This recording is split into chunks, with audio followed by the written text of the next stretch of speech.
10 మందికి అన్నం పెట్టాలన్న ఆలోచన అందరికీ రాదు. ఆకలి బాధ, అన్నం విలువ తెలిసిన వాళ్ళకే అది సాధ్యం. అలాంటి మంచి ఆలోచన దృక్పథం కలిగిన గొప్ప నాయకుడు కంది శ్రీనివాసరెడ్డి. దాదాపు 3 ఏళ్ల క్రితం ఆదిలాబాద్ గడ్డపై నిత్యాన్నదానానికి కార్యక్రమానికి శ్రీకారం చుట్టి దాన్ని నిర్విఘ్నంగా కొనసాగిస్తున్నారు. పట్టణంలోని తన క్యాంపు కార్యాలయం ప్రజాసేవ భవన్ వద్ద ప్రతిరోజు వందలాది మంది ఆకలి తీర్చుతూ తన గొప్ప మనసును చాటుకుంటున్నారు. అయితే ఇటీవల లోక్సభ ఎన్నికల నేపథ్యంలో విధించిన కోడ్ కారణంగా నిత్యాన్నదానం కొద్ది రోజుల పాటు నిలిచిపోయింది. మళ్ళీ ఇటీవల కోడ్ ఎత్తేయగానే తిరిగి ప్రారంభించారు కంది శ్రీనివాసరెడ్డి. తన ఫౌండేషన్ ద్వారా ప్రతిరోజు వందలాది మందికి భోజనం పెడుతూ అందరి అభినందనలు అందుకుంటున్నారు. అక్కడ భోజనం చేసిన వాళ్లంతా అన్నదాత సుఖీభవ అంటూ కంది శ్రీనివాసరెడ్డిని తమ నిండు మనసుతో దీవిస్తున్నారు. నిండు నూరేళ్లు ఆయన చల్లగా ఉండాలంటూ తమ ఆశీర్వచనాలు అందిస్తున్నారు.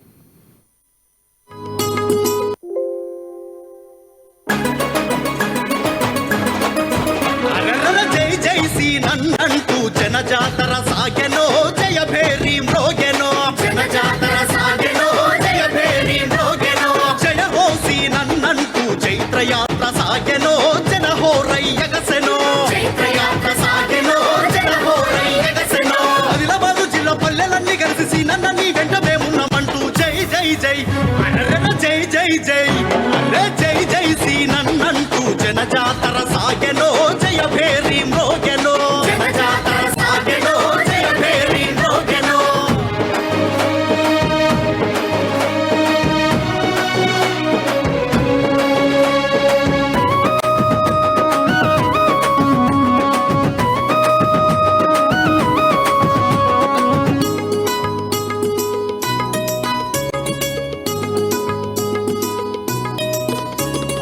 ఆదిలాబాదు గడ్డనుదుట మెరిసిన సింధూరమై విరిసిన మందారమై విరిసిన సింధూరమై విరిసిన మందారమై మన వేళ పల్లె ప్రజల కళ్ళల్లో దీపమై అభివృద్ధికి రూపమై కళ్ళల్లో దీపమై అభివృద్ధికి రూపమై పేద ప్రజలకై తెగించి కొట్టడాన్ని వదులుకొని మన ముందుకొచ్చిండు జై జై జై జై జై జై జై జై సి నన్నంటూ జనజాతర సాగే